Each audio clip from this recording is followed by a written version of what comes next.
Hey folks, we're going to continue working on the combat and exploration supplement for the Spelljammer setting from Dungeons & Dragons 5th edition.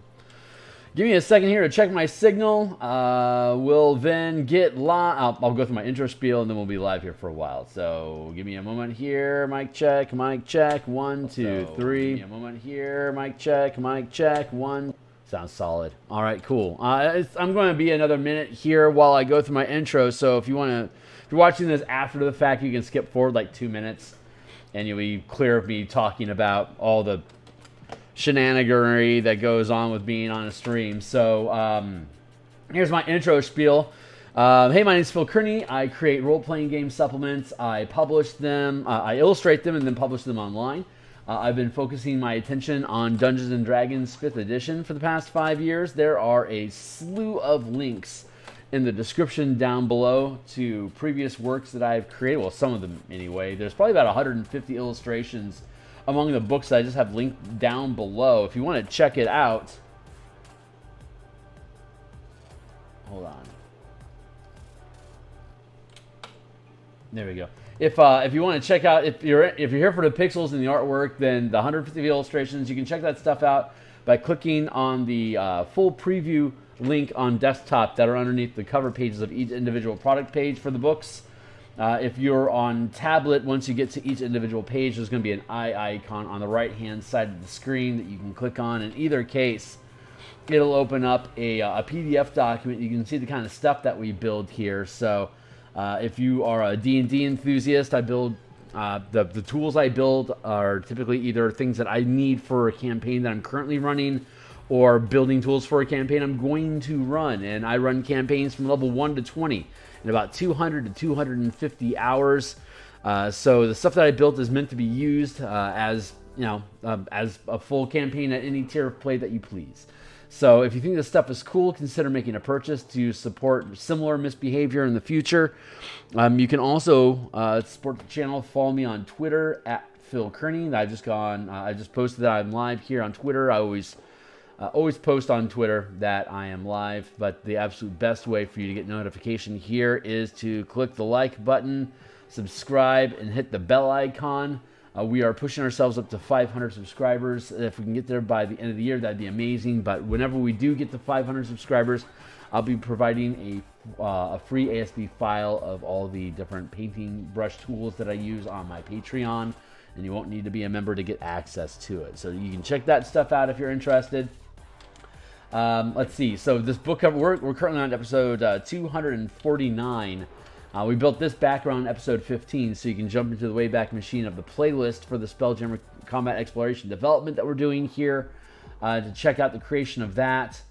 But otherwise, let's see. So we create role-playing games, we illustrate them, and we publish them. So when we have an idea, like different mechanics for Spelljammer combat and exploration, for instance, we can then build out some ideas, play test them. If they're cool, we can then send off the text to an editor who will clean it up, send it back to us. We then break it down by page in a layout program. I'm currently using Microsoft Word. And so once everything is broken down into their individual pages like this, we have all these gaps here that we can fill with illustrations. So like what page are we working on currently? Down here past the spellcasting, past the combat, into exploration.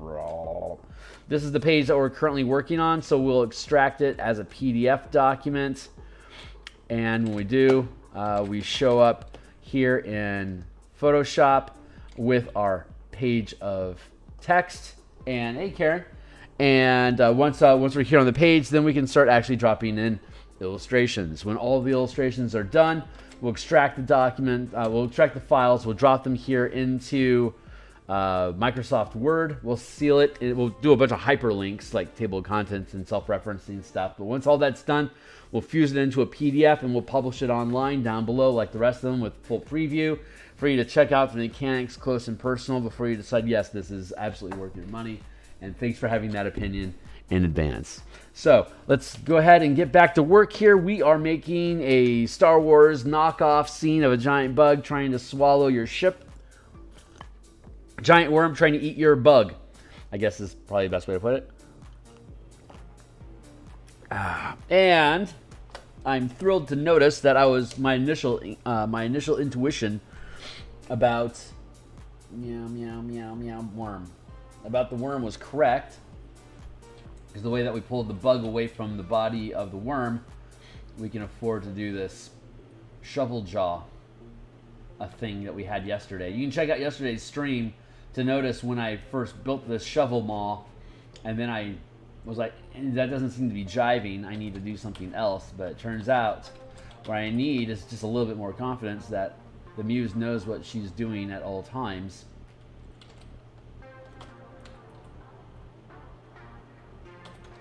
She doesn't get offended, she's infinitely patient. Our muse is dwelling in heaven, sending us signals from our own future, letting us know this is the way. We can be as wrong as often as we need to learn how to be right.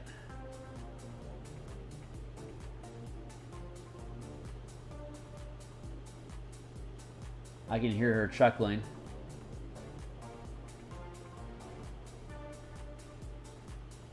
Already.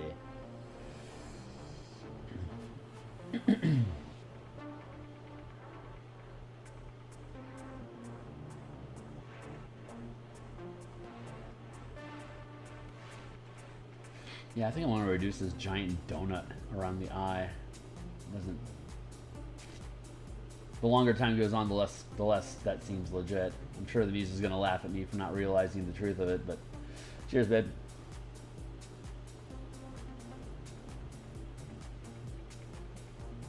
It's raining here in Seattle. It is officially the rainy season. It's been the rainy season, I guess, since September, but we're now at the point like where it rains like every day, almost all day, and it is wonderful. I love the rain.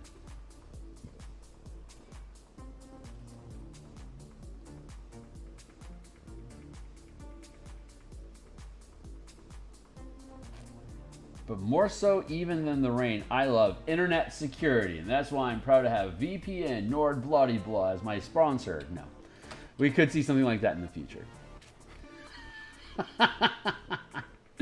I'll have to have a lot more subscribers. Maybe I should start shilling my own sponsors, like Coca-Cola, Northwest Sandwich Manufacturing Corporation, or whatever else it is that I love.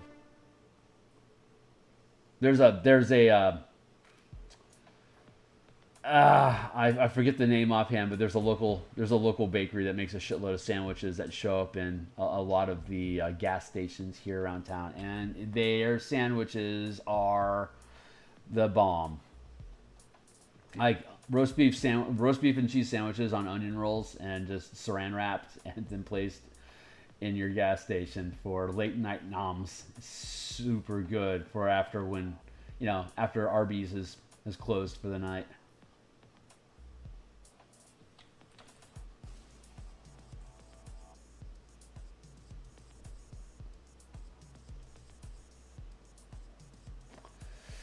But I'm down to 222.6 today, which is 10 pounds less than I was this time last month. So the intermittent fasting is absolutely working. I only really, I'm 226. I was 311 initially. This was like 2-3 years ago at this point. And then I drilled myself down to 195. And then my job got converted to work from home. And then I built back up to 245. And now I'm back down to 222.6 after about 2 months of getting myself in place. So I'm losing about 10 pounds a month right now, which is decently aggressive for intermittent fasting. I put in about anywhere from 800 to 1400 calories per day, depending on, like, if I've had a couple 4-digit calorie days, I can typically pull off like an 800 calorie day afterwards. But then I start to have so much of a deficit that the hunger becomes intense, and so I'll have like a 1400 day. So it'll oscillate a little bit depending on the eating schedule, but for the most part, I'm losing a pound every dip in like that. Oh, I see what you're trying to tell me. Basically, lose a pound every 3 days, so that's not a bad clip. What's up? The southern states need rain better. Oh, really? I have family in Tennessee and Missouri, and I spent a decade in Arizona, which is completely different from the South. I know. But, boy, Phoenix is dry. That is a very, very dry state.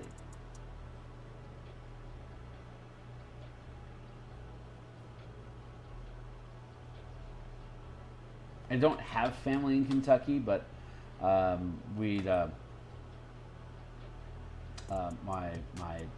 grandfather had a cabin there while he was still alive, and we would do family reunions. We do family reunions in Kentucky every year. It was freaking awesome. Kentucky summers, we had a ski boat and a decent cottage on Kentucky Lake, which was it's a man-made lake from I forget the name of the power dam, but there's a significant dam that provides power. And so there's a huge lake, and it's freaking gorgeous. There's good fishing and great skiing, huge lake.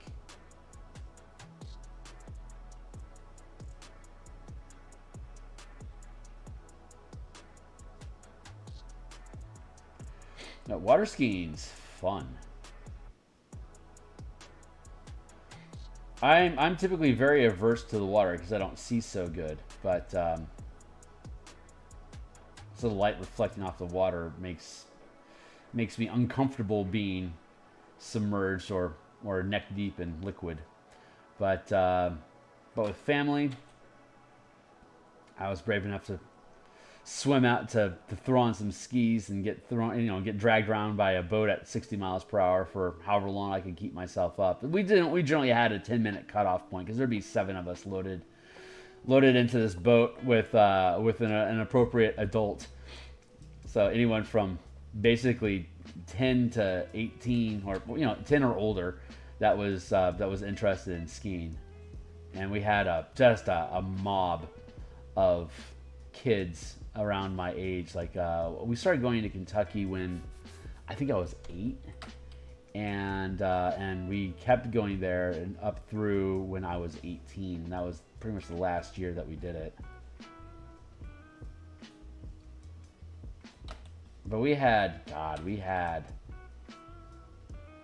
25 cousins, I think. I had one sister and 25 cousins. And my father had, he's passed on now, but has 7 sisters and 1 brother. And the 7 sisters all have anywhere from 2 to 4 kids. So most of them had 3. So there was just an absolute mob of children that would run around. God, it was fun.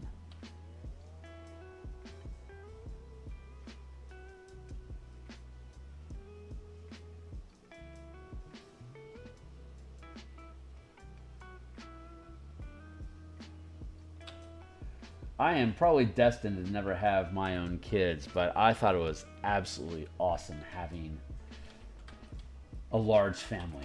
I loved having a huge family. It was so cool.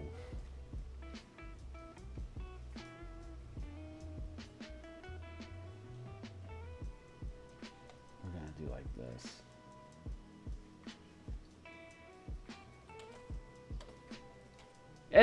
It's a happy space worm thing. Look at that. It's got that big stupid I eat plankton for a living sort of smile.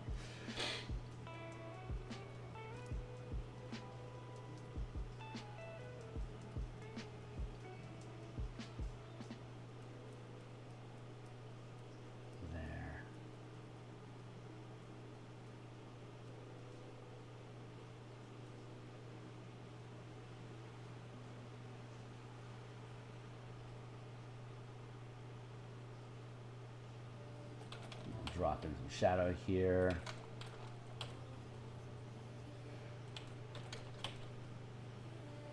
Man, I've been watching Suits. I never watched it the first time around, but it is on Netflix, and it's a show about lawyers, you know, being clever. It lacks the heart of Boston Legal, but it lacks deep lawyer-ease, talky stuff like you would expect from Dick Wolf Productions. So it's this weird drama space where emotionally charged situations that are self-created by the main characters is the staple of the episodes. And the main character, like, this is the show that Meghan Markle was on, and we just got to the season where she left the show to go be a princess, and took the main character with her, apparently. I don't know the actual story, like how that show fell apart, but it is in free fall right now. And God, what a garbage show it's turned into.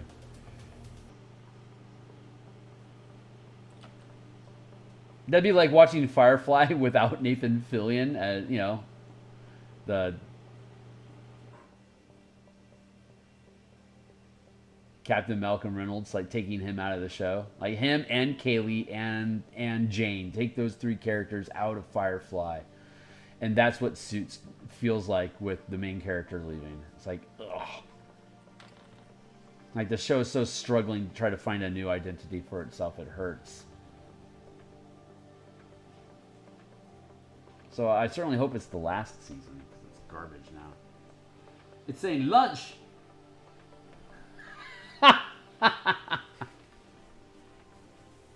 Yeah. I'll just go ahead and turn on the rain machine and point that water cannon at your state.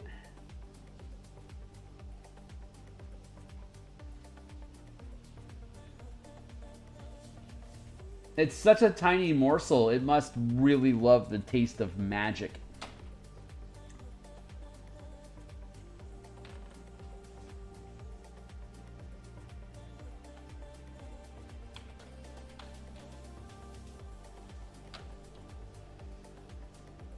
Building some leverage, do. I'm building on some leverage, boop boop boop boo boo.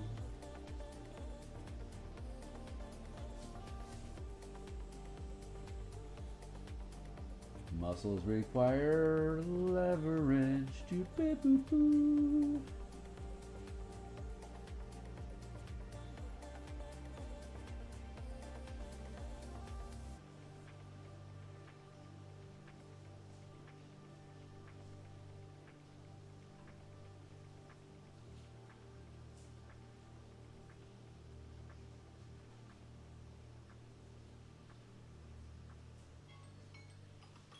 Timely timer. It's time for me to check my...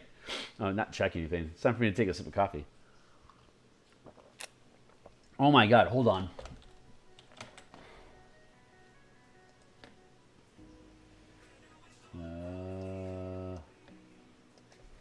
Rocket. TV. Parody. Commercials.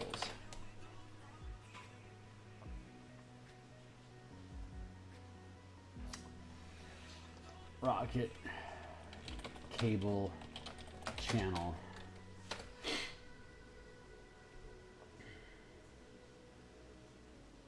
Damn it! There was a TV station on like basic like the basic extended cable platform, right?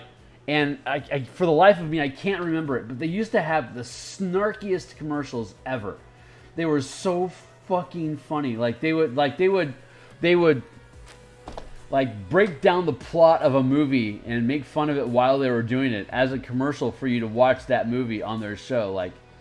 Like you're on a rocket cycle, flying blind, chasing flying bird people to save the world from a crazy emperor. You're watching Flash Gordon on blank. stuff like that. I mean, that doesn't sound hilarious or anything, but it's just, I mean, they obviously had had comedian, like comedy show writers creating these commercial scripts for these shows. They were so freaking funny, and I used to take it for granted that they were playing, but you know, we cut the cord years ago, so I haven't seen those commercials in ever, and they popped in my head the other day. I saw all sorts of stuff, and for the life of me, I can't remember the name of the stupid cable channel. I keep thinking it's like Laser, or it's not Ion. I don't think it's Ion. Okay, hold on. It can't possibly be Ion Television. Ion Television spoof commercials.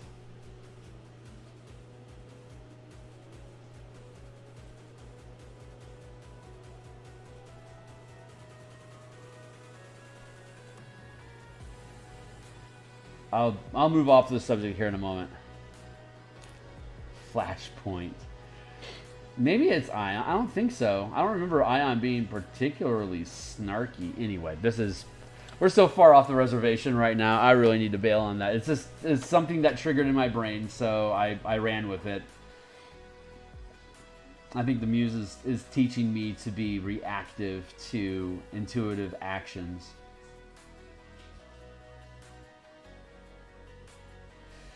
Sometimes heaven sends you on a wild goose chase just to make sure that you're getting the signal.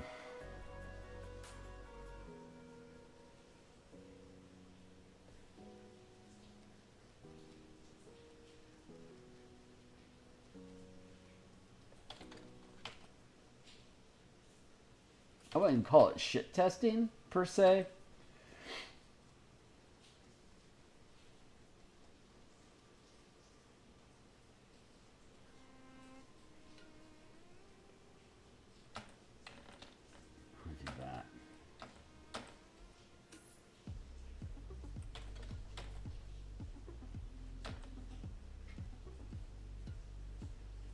I am a big fan of Dule Hill, though. I'm happy to see him on the show. Oh, that's a rock. No wonder. A rock!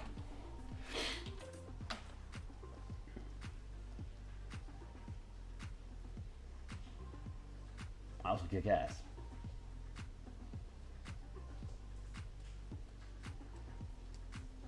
Eyeball.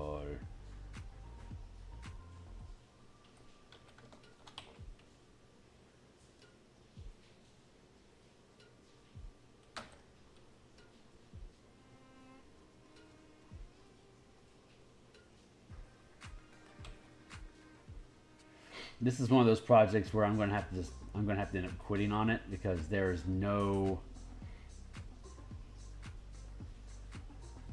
end to how much detail I can put on a massive worm.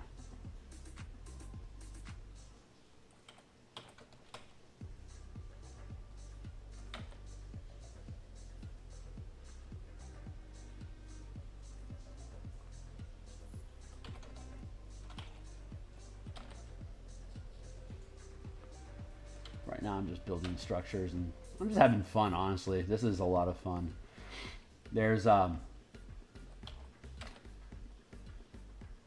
am getting pretty far down the pipe with the diagrams and stuff that I do off screen. Soon I feel like I'm going to run out of off screen content to produce, and all we'll have left are the few illustrations that are needed in the book, and then we'll be able to publish this thing. So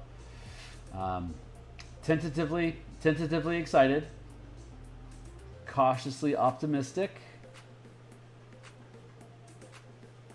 very excited.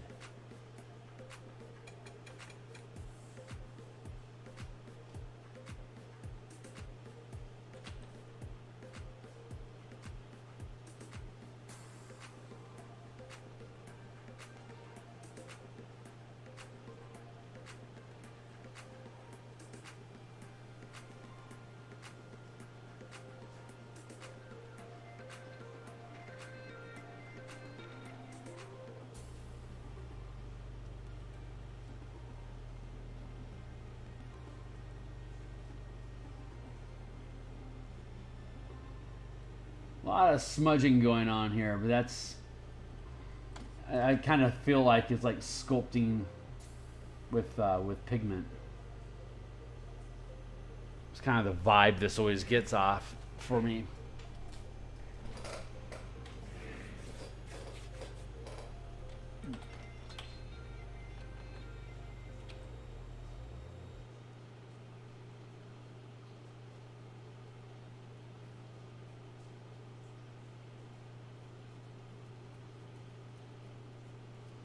That wet slickness on the eye.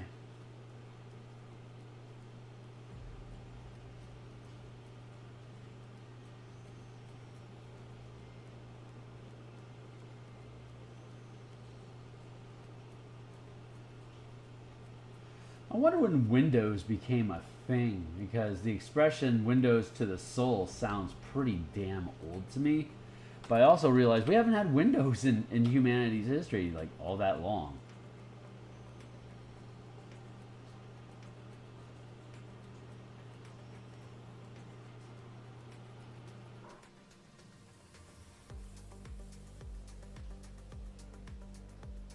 And when do they become called Windows, and why?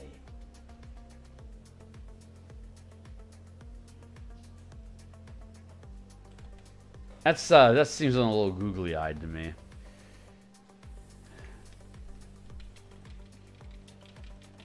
Take that all back. Take that back.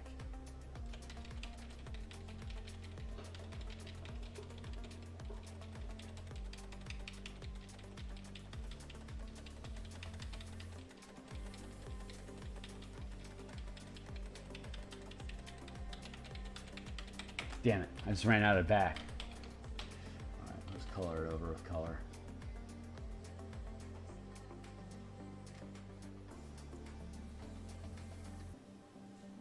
And we'll try again at some point.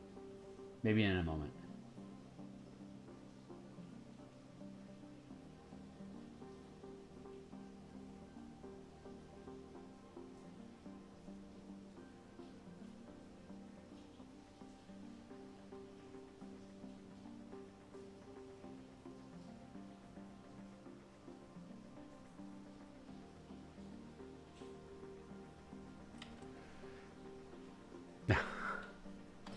Such a goofy thing.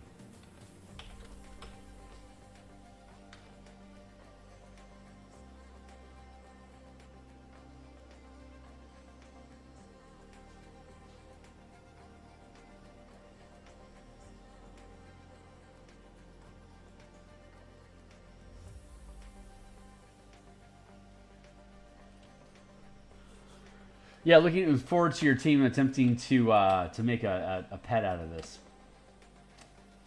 So that's going to happen.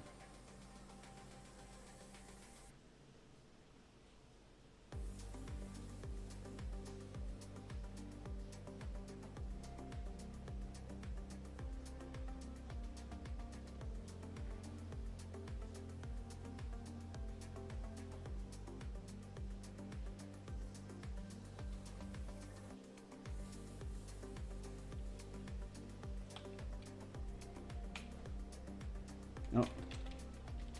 I gotta keep any kind of pupil out of that eye, otherwise it makes it too, I don't know, petly, for lack of a better word, I guess.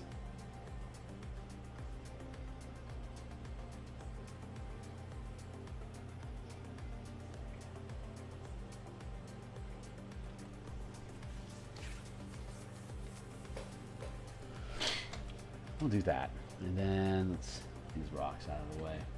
Let's keep rendering. Rendering. That's all we do here. Render.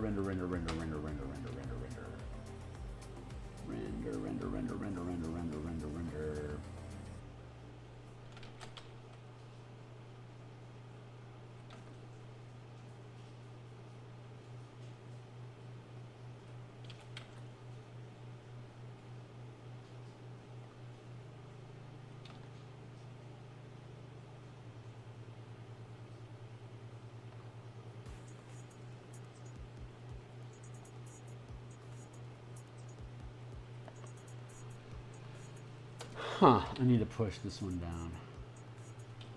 Like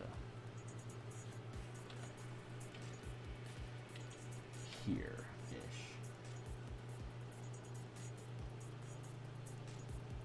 I'm just gonna keep buffing out the details. Where did my music go?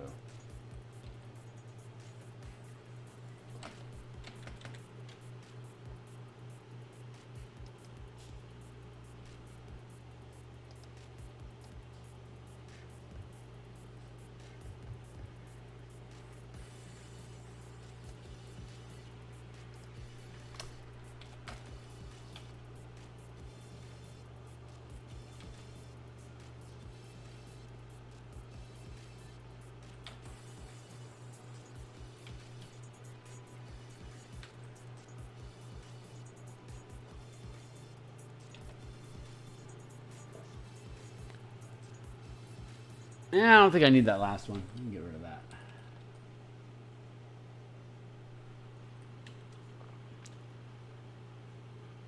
And I feel like I need to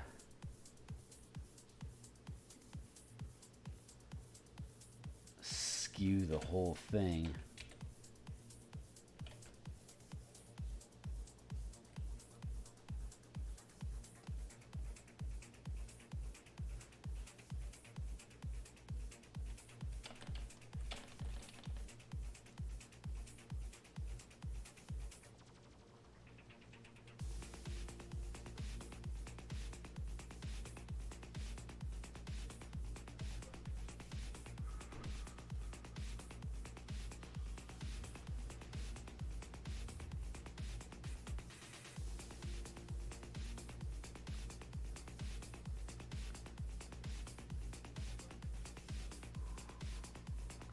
Break across there.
Oof, wow, this is a very cyber song. Not a fan. Let's find it. Let's find it and kill it with fire. Where are you at, buddy? You can get rid of this song. I'm not a fan of it.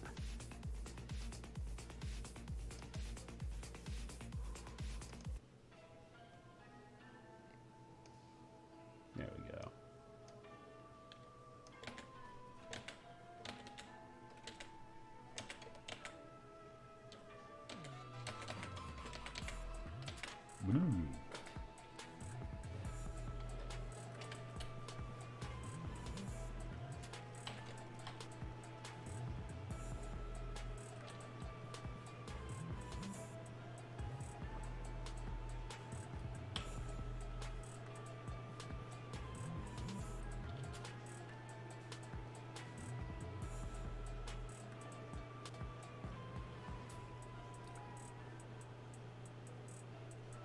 There we go. Very nice. Very nice.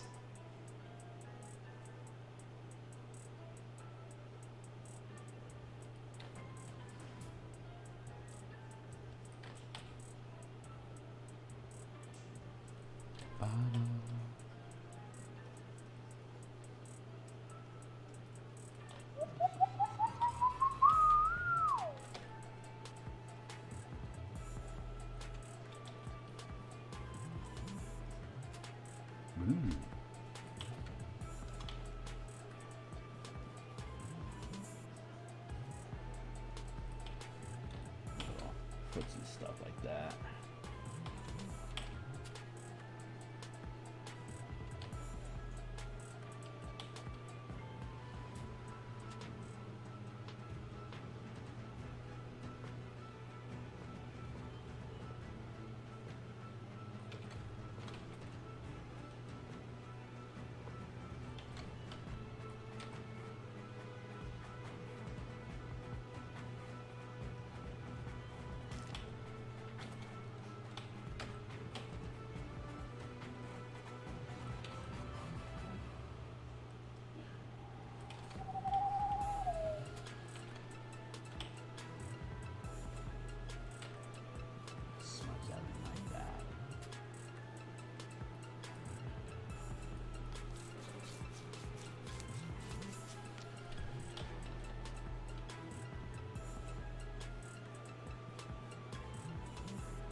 There we go.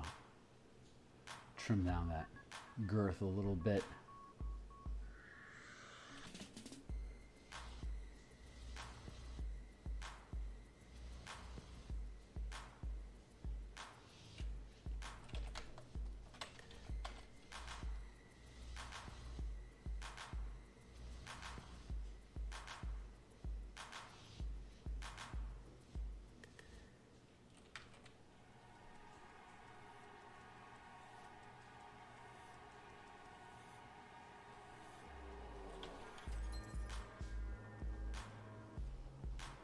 When I'm making stuff like this, I don't need to necessarily start with like knowing the full structure of the anatomy, but at some point you have to start locking that shit down.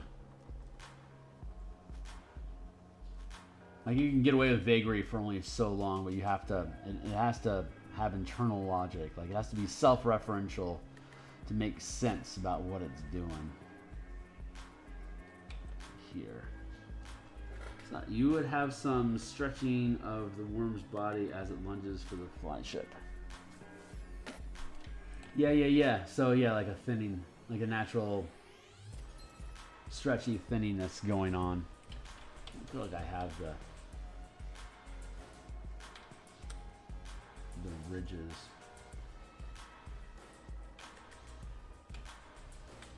Do this thing quite good.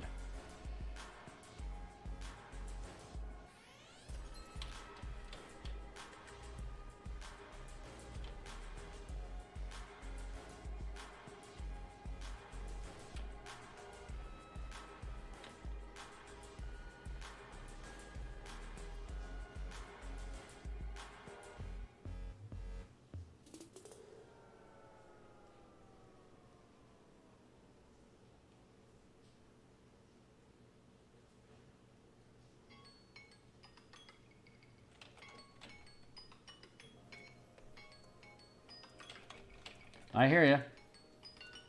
Hold on. Thank you. Where are we at? 7 o'clock? Time to rock.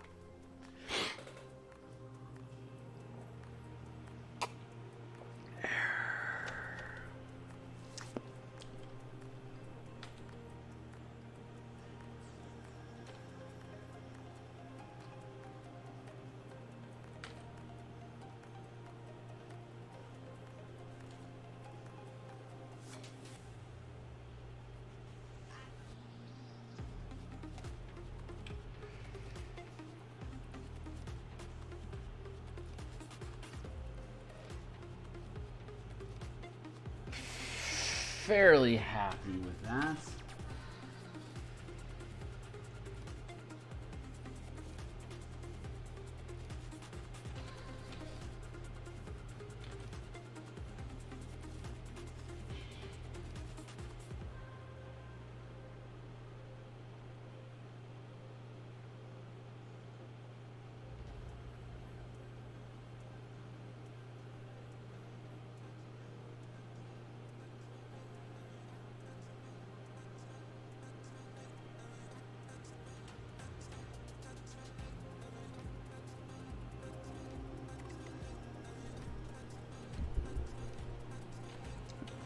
microphone on check here with me.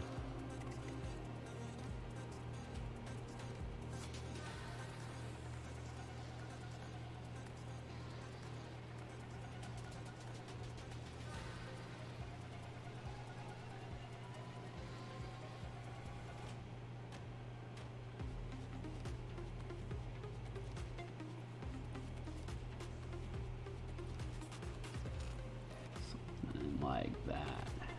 Feels pretty good.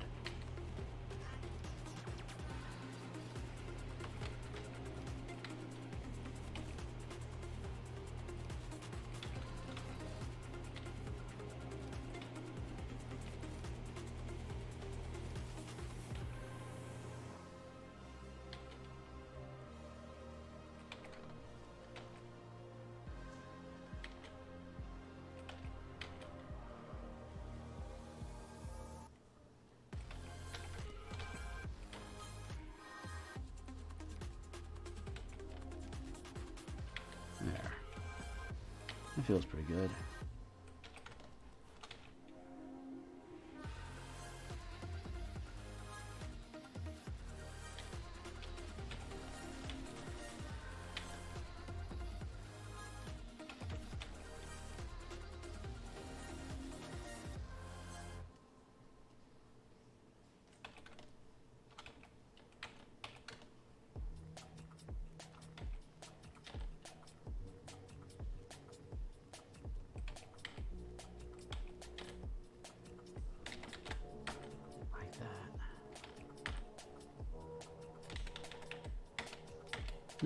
Not so much.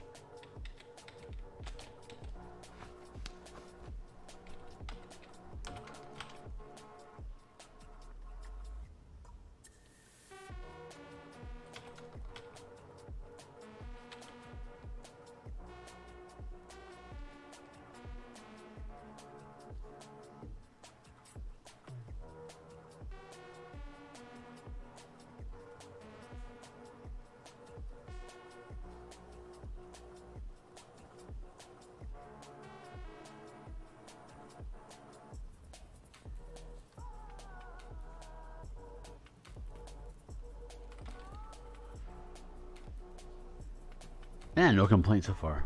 Let's look at these rocks that we've been building here.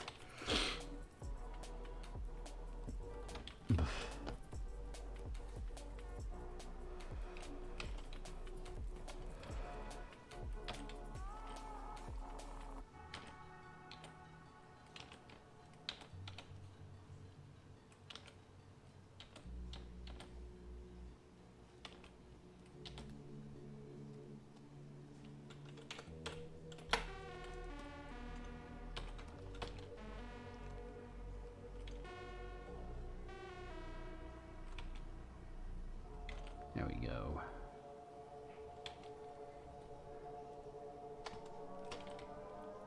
Let's get rid of all this flax. I don't just have random scraggly bits laying around. Can't afford that.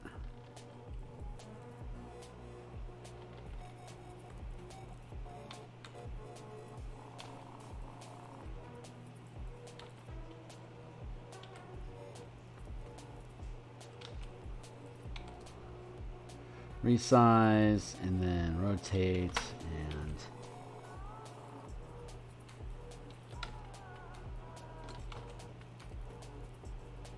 placement. So you're having a worm emerge from a hiding place or having it chase the flying ship. It's it looks like it is bursting out of loose rock, asteroids. I'm not sure. I'm liking the general vagariness of it, but I know I'm going to have to lock those variables down here pretty promptly.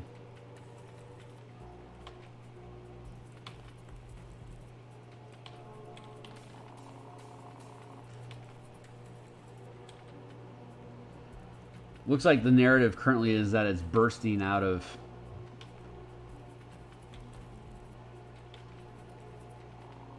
Earth someplace, somehow, at some scale.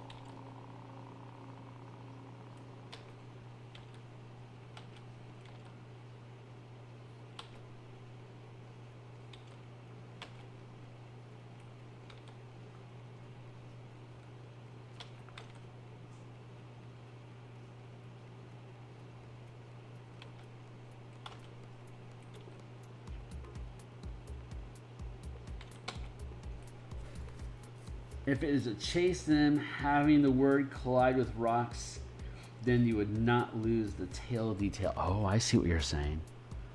Huh.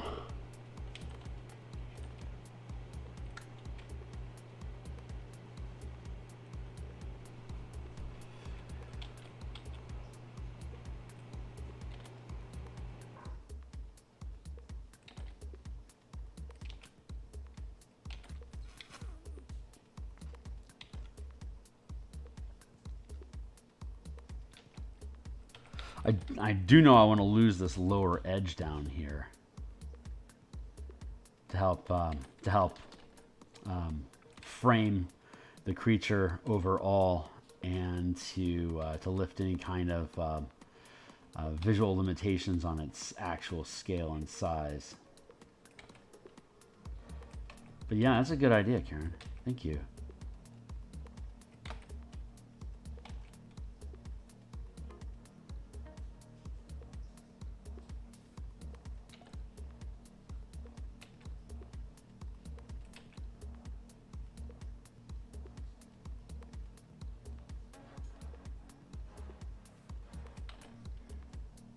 More wisdom. What?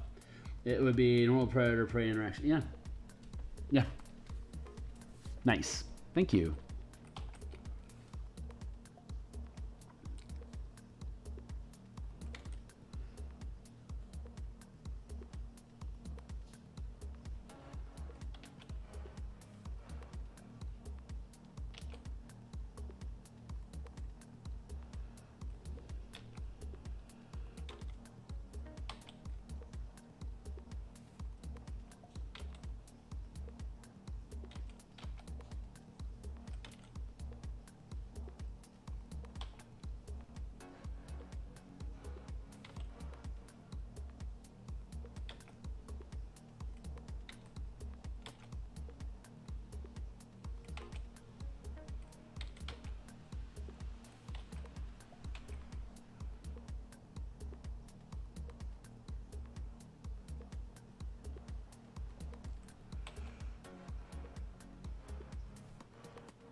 And that gives us a little bit more of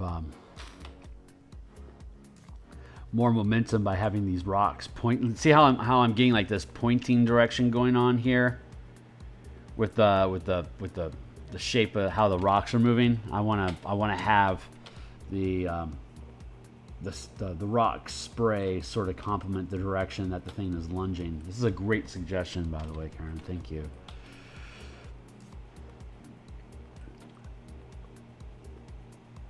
That's the kind of kinetic energy I was looking for, that I didn't know I was looking for yet.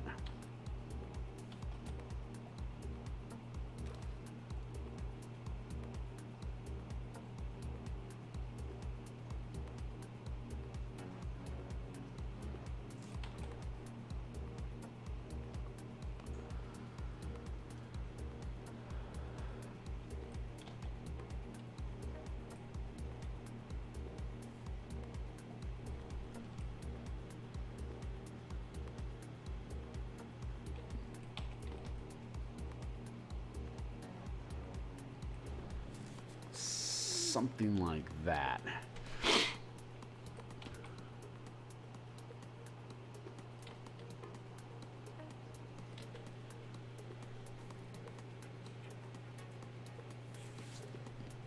Maybe not here.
get rid of these jagged edges.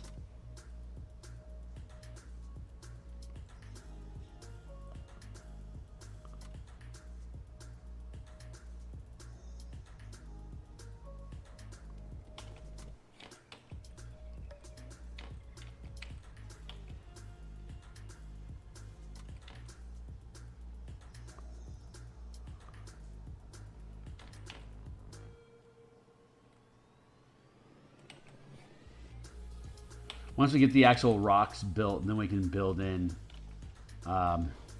like grit, soil, dirt, dust, obscurement, dirtiness to keep it from being too pristine. Like just rocks floating through the atmosphere, that's or just through space, that's a pretty pristine visual. But this grittiness, this rough interaction of erupting from its hiding, as you put it,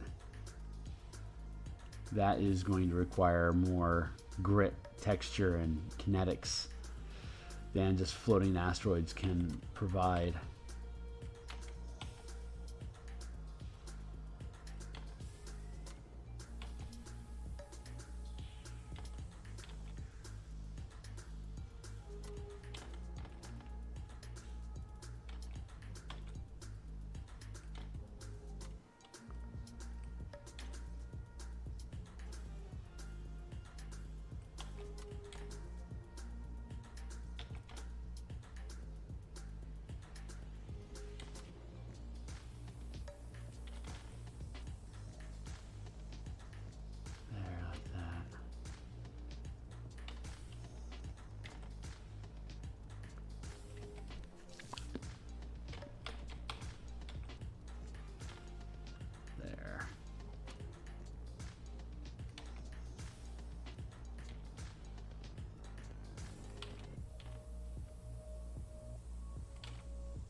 I sent some text. Hold on. I'll catch up with you in a second.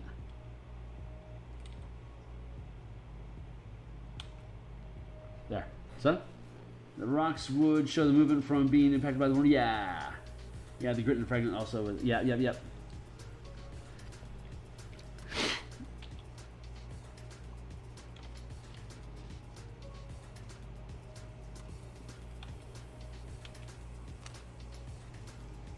By giving so many of these rocks this wedge shape to them, it helps imply motion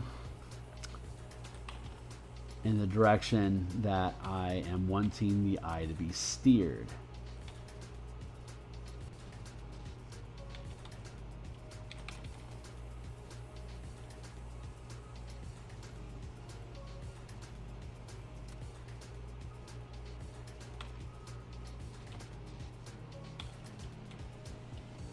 By controlling the shape of the objects that are framing where the worm is at.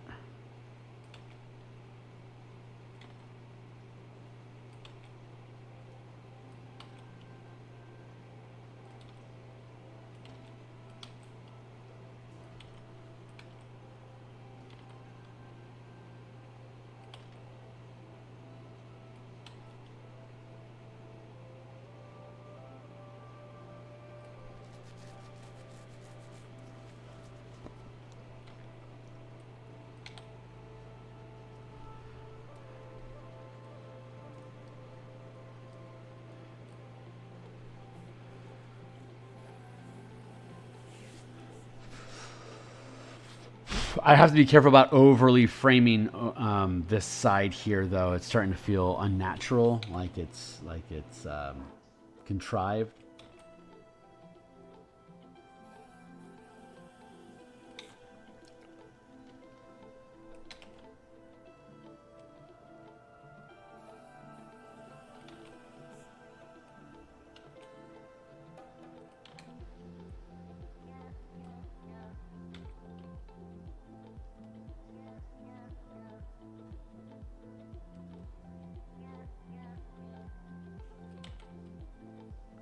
this out a bit. I have this blowing away here like that.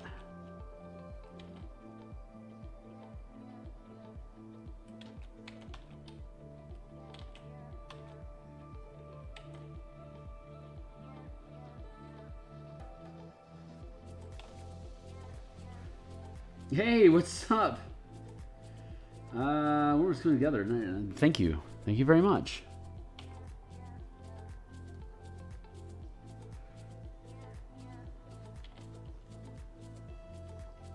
Props to Karen for giving good suggestions.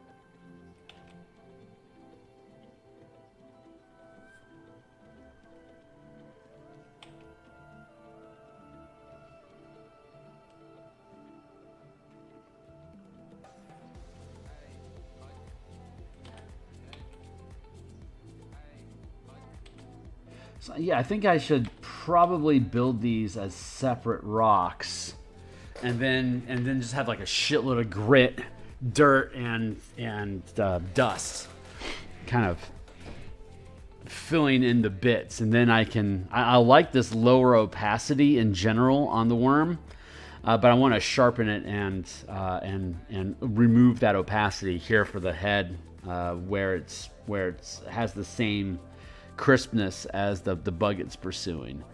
So the rocks, the maw, the bug will be the most crisp, and then we'll keep this opaque, washed out look to the rest of the body to help it blend in easier. Yeah, I'm liking that. So where are we at? 720. Holy crap, we're doing good. I am starving already.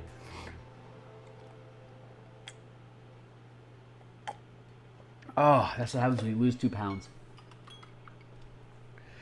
I didn't eat a lot of red meat on the weekend, and it stays in my system for 3 days, and then when it purges out, it's like a big dump out of my body, and pardon the pun, and what's left is a strong urge to eat lots of food.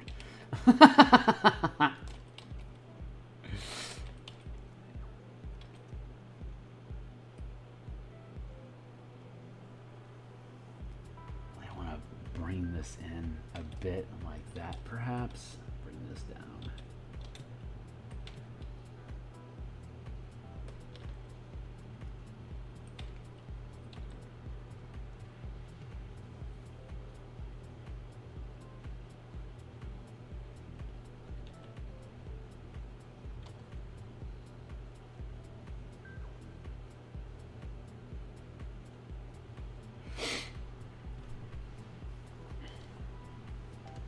Okay with that? Do I like that? It ain't bad.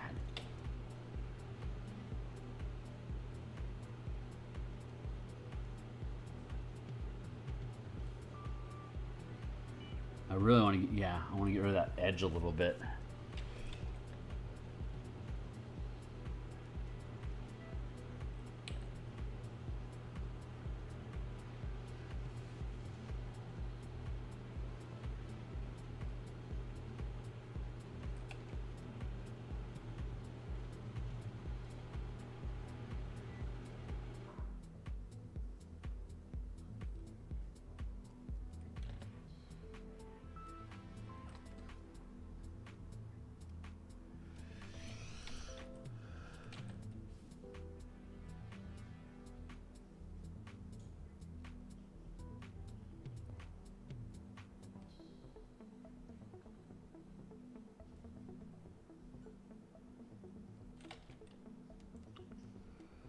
Something like that, perhaps.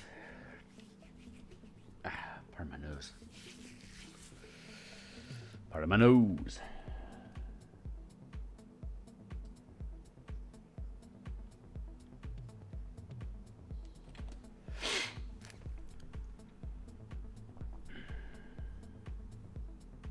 taking a moment just to let it talk to me a little bit.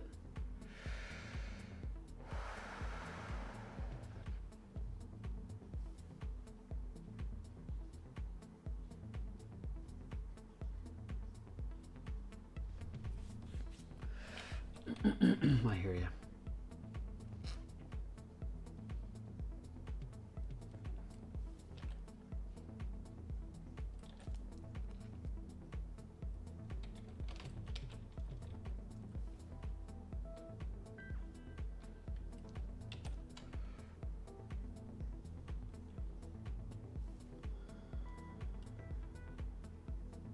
That's feeling pretty good.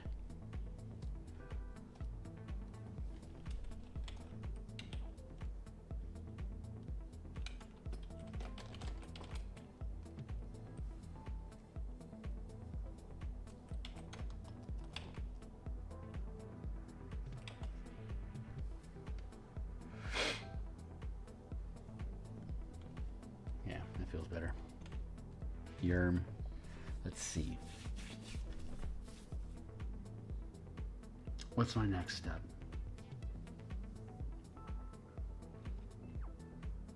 I think the next step is the asteroids. I'm pretty happy with how the worm's anatomy is here, and a lot of it's being concealed by the roughage.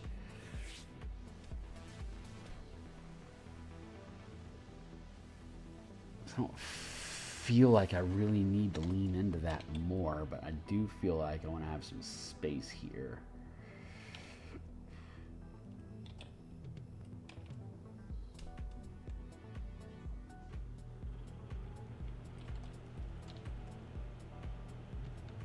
That's what it is. There's too many large shapes along that edge. I need to curb that.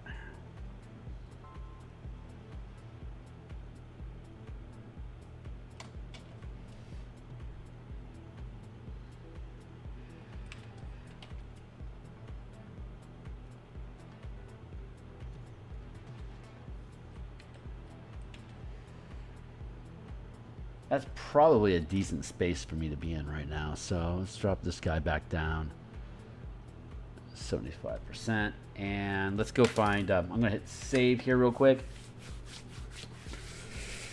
Blah, blah, blah, blah, blah. And I think we have to go map hunting. Hold on, let's go. Production. Blocks. Mama Hunt. Let this massive map pop open. And let's go find, let's find a decent reference. That's a pretty good one.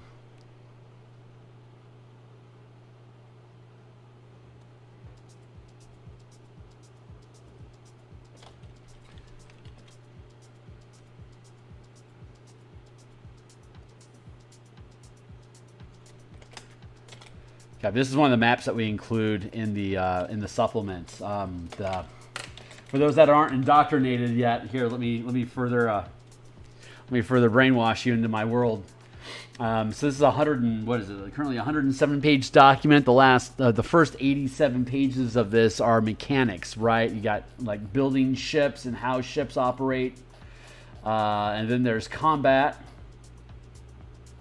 And then we get into spell casting. Well, then we have the ship rolls. So there's like ship movement. So there's how ships work, and then there's ship movement inside of combat, and then there's the roles that you play on the ship in combat, and then there's weapons and how weapon scaling for both melee and ranged weapons on ships work, and then we get into crew, the crew that operate the ship and the weapons.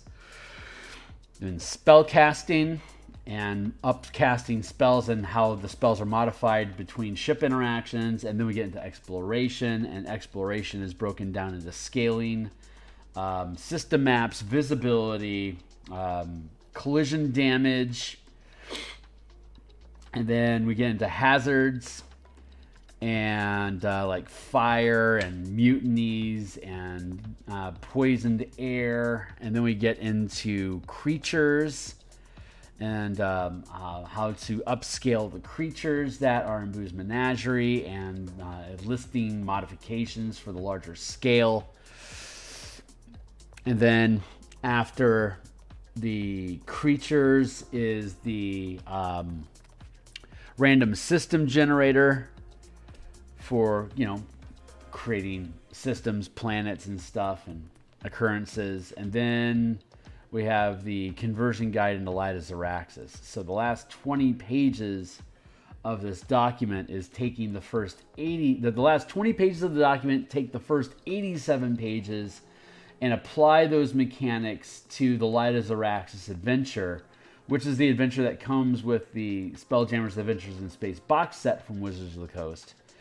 So we're providing you the same format of ship combat and exploration in wild space campaigns, and exemplify it in the Light of Zaraxis adventure, same as Wizards box set, taking the mechanics and the monster manual that we have for wild space, and then spotlighting them in the Light of Zaraxis adventure. So we're paralleling how that box set works, so we can use this as a supplement or replacement for what Wizards had provided. But of course, you'll need the Light of Zaraxis. I can't just completely redo Light of Zaraxis. The limitations on the DMsGuild has me making modifications to existing adventures, but not completely rewriting them. So we're just taking all the different chapters and acts and sections inside of Light of Zaraxis and just listing out how are those things modified point by point. And so that'll be and so this map there's like 8 maps that are included in the Light of Zaraxis adventure that we provide, and like 76 tokens to use, both black and white for easy printing, as well as color versions for virtual tabletop, or for people that like to spend a lot of money on color print expenses. But this is Topola's Tower is here in the center, and this is an asteroid. This is basically an asteroid cluster that we created for Topola's Tower. And the way that Light of Zaraxis is presented is just a lone asteroid with a tower on it in the middle of nothing, and that's Topola's Tower. It's a little too exposed for me, and why would she just pick a random asteroid like that?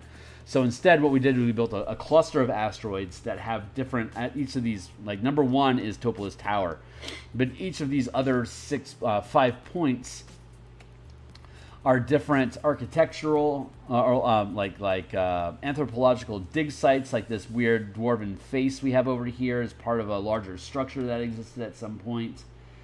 And then all these different points have like different types of creatures or plant life in this cluster. So Topola having a tower here makes sense because she has all these different things to explore, and she can farm. Like there's different types like vegetation that are growing that she can use as gardens, and then there's the risk of scavers, space sharks, scavers running through here. So it becomes more of a challenge for you. The Oh Mama is a challenge to get Topola to help you get information about navigating to Doom space and Zaraxis space. You have to win over Topola.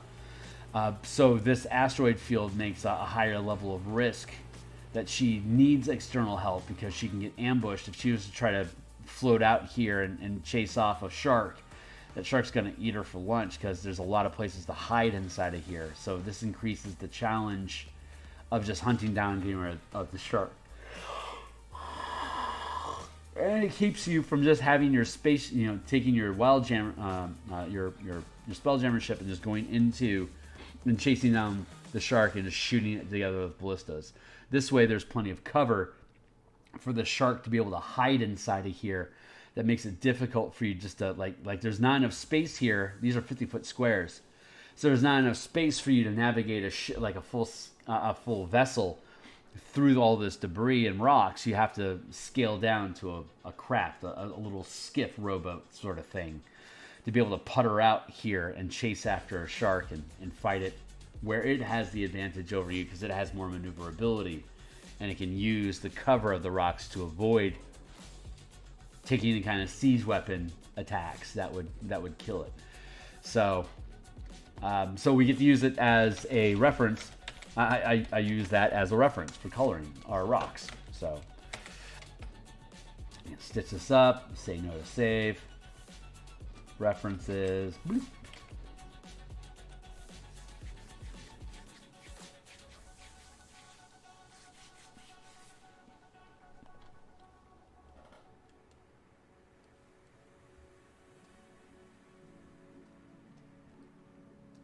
Ref. So now we are going to take some time and build a new layer, grab a neutral color off of these rocks, and start painting over like that. Vaguely at first, and then we'll smudge in specifics.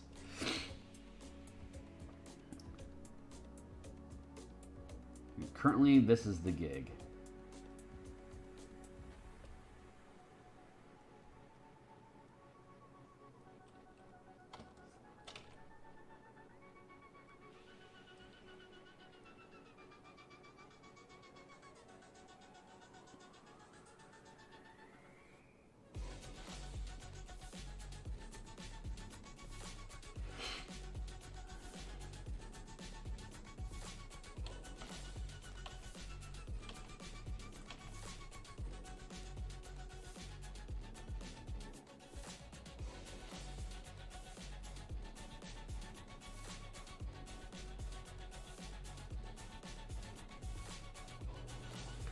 So the negative space of the black silhouette helps create the volume, the mass of the objects, but these highlights that I'm laying in are helping define the actual shape of these different rocks. So you can see like this cluster here, it's actually a number of rocks all sort of tumbling together here that I get to define by the highlights that I put in, right?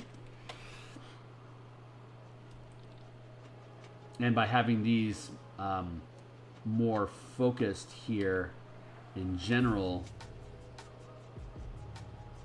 makes these stand out as foreground compared to the faded that we have behind it as further background. And again, we'll make this more, the head more crisp, so that it interacts better with the ship. But this is currently where we're at. So let's just keep smudging away at this. I'm just going to now start filling in the silhouette here with this primary color.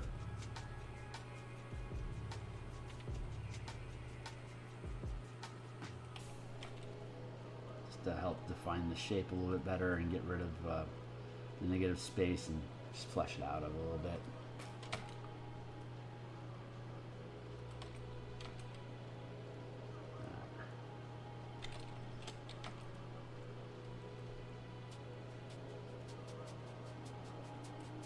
So this is how we'll probably spend the rest of our session, painting rocks. But I mean, honestly, we're really close to done. Once we finish painting the rocks, there's not much left to the composition to define. Then it's just, are we done rendering? Are we content? Yes, no. Continue.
texture's not right, but that's okay. Well, right now we're just filling space and creating shapes. I can already tell this does need to be sculpted down a bit like that, though. There.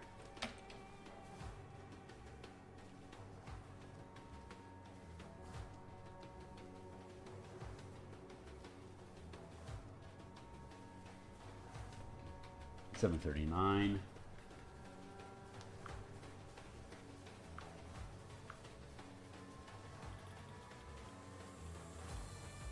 About 15 minutes left today, so I'm putting 15 minutes on the timer and kick out of here on time, get to work. It's Thursday, so we'll be back this evening. We have started adding massacre gore to the Eberron village that we had been creating. There's the peaceful version of the village, and then there's the undead attacked and killed everybody version of it. So we already completed the peaceful version. We are now circling back around as we had promised to create the massacred village map. That's just a modified map of the peaceful village with less peace. So I'll be doing that this evening as well in about 12 hours from now. We typically start like around 7:30 Seattle time, and it's 7:40 in the morning here in Seattle. So yeah, we'll be back in about 12 hours to continue on that. And then we'll be back tomorrow morning again to hopefully finish up this illustration. And then at lunch, it looks like at lunchtime tomorrow, I'll have time for us to continue working on the Martial Powers project. So getting serious about moving forward with that as we get closer to finishing this book. We'll then open up space in our schedule to start playtesting at the 3rd to 7th level for the martial power system that we've been developing. So I want to make sure I have all the character options fleshed out and clean up the language a little bit more to make it more test friendly for people. So we eliminate as much vagary as possible. We've already finished all of the subclasses for the fighter, barbarian, rogue, ranger, paladin.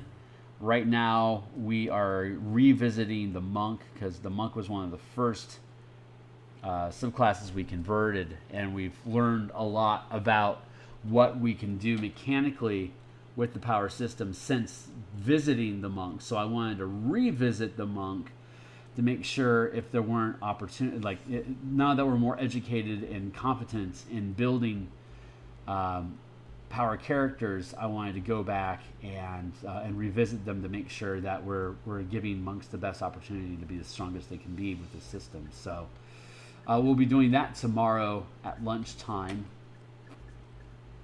So Eberron tonight in about 12 hours. Tomorrow morning we'll do more of this, and then tomorrow lunch we'll do probably an hour or two of martial powers development. On Saturday, we're doing a book cover commission that we got recruited for, so we'll continue working on the details of that.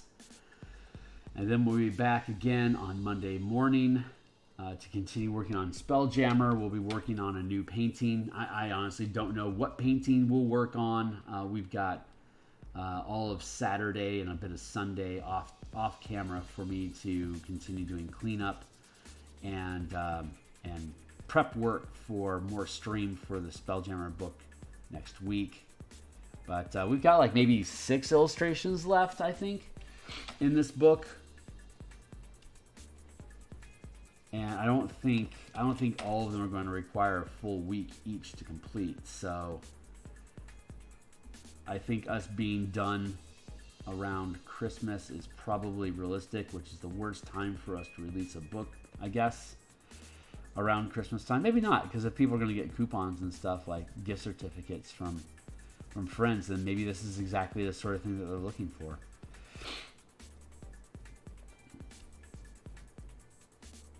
Shouldn't second guess myself. The book gets done when it gets done.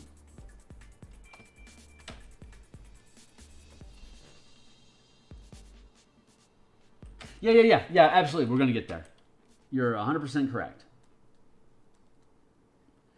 doing that is an immediate way to add depth to the picture.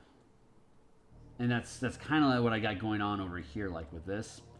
You can see how this rock, this is like creating a rock that's in front of this rock, but there's like a larger mass overall. So we're defining these separate spaces by the negative, with the negative space that we have. But yeah, I'll be able to break these up and see like that. Build these into different pieces, but you are absolutely correct.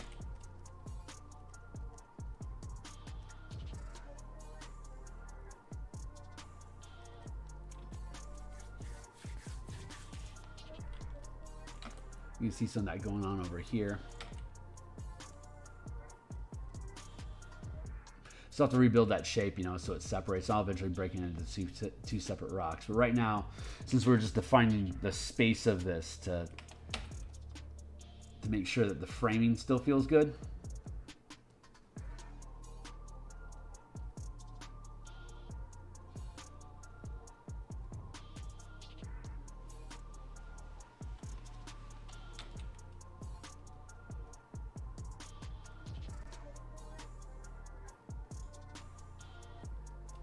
But I've done a lot of rocks on this stream. A lot of rocks in space.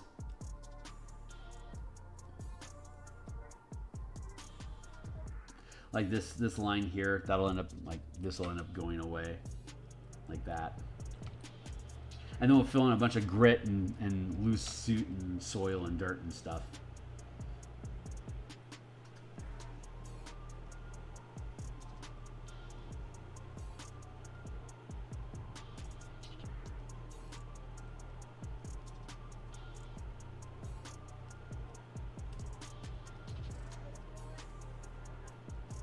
Yeah, Karen, you've got a decent eye for composition. At least you see the same things that I see, so I think that means you're good.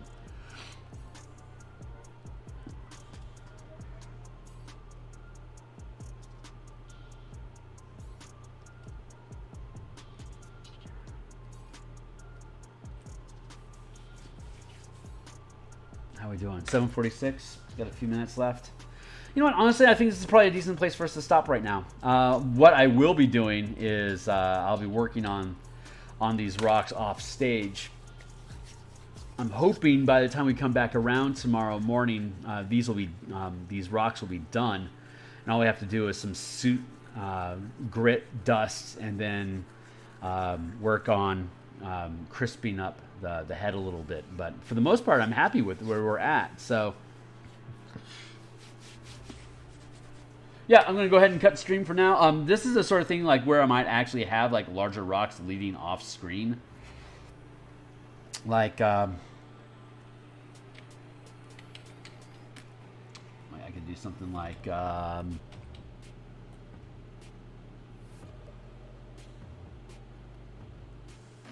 know, like a larger rock like this.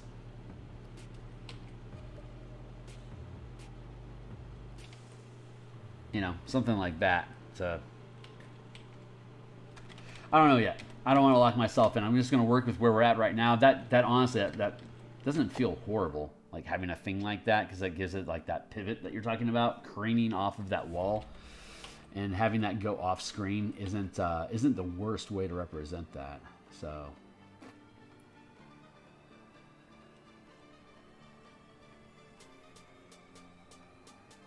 This is, I think, the first illustration that we're doing that like actively breaks frame and like goes off screen, which I've for the most part avoided in this project. But this is actually kind of fun like this. I don't want to overdo it though. We're gonna have to find a balance, but having that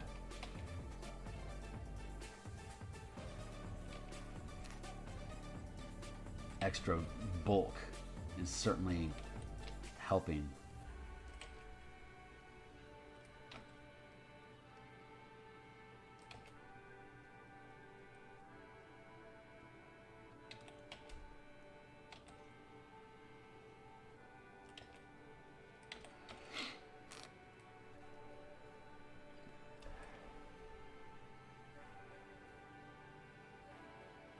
Thanks, Zona. Yeah, one rock isn't bad. Let's try to keep it in her pants a little bit. I like this one breaking frame too. That's not horrible. All right, I'm hold on. The muse isn't letting me go. I thought I was done, but she is not letting me go currently.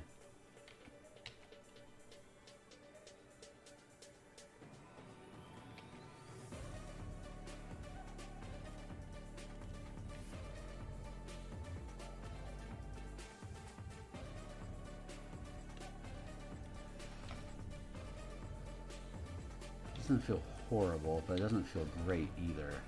Let's do that. I like this cutting the corner down here. I think that's fun.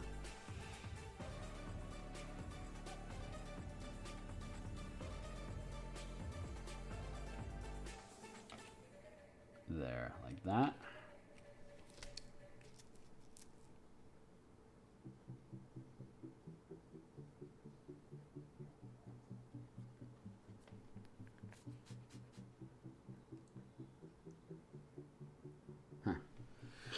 Yeah, I think it does. Let's hide our references.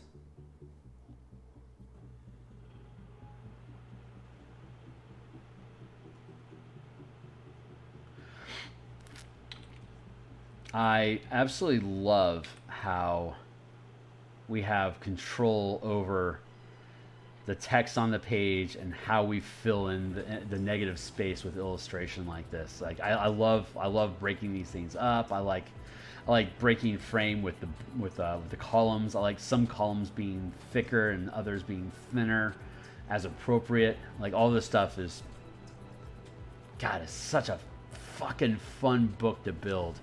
This has been an absolute blast of a book to build. I am just in love with doing this stuff, man. Just in love with it. It is so much fun to just create realities and then illustrate them and then put them out there in a simple document for people to chew on. It's cool stuff. This is a very, very satisfying process overall. I mean, it takes forever to finish a single book, but God, it's worth it. Let's line that up. There. All right, now I got to go for reals. It is for reals these times you go. So I'm going to cut here, and yeah, we'll be back in a little less than 12 hours to continue the Village Massacre cartography, and we'll be back tomorrow morning to hopefully finish this. And so I'll see you guys on the other side. Thanks a lot for being here, everyone. Cheers. Oh yeah, we're trying to get to 500 subscribers by the end of the year. So like, subscribe, bell icon if you're new here. We're here 6 days a week doing stuff like this. So if you think this stuff is fun or you want to check out the book some more as we go along, definitely like and subscribe so you can get more details as we go. And when it's finished, check out the links down below. You'll see all the books that I publish on DMsGuild, our full previews.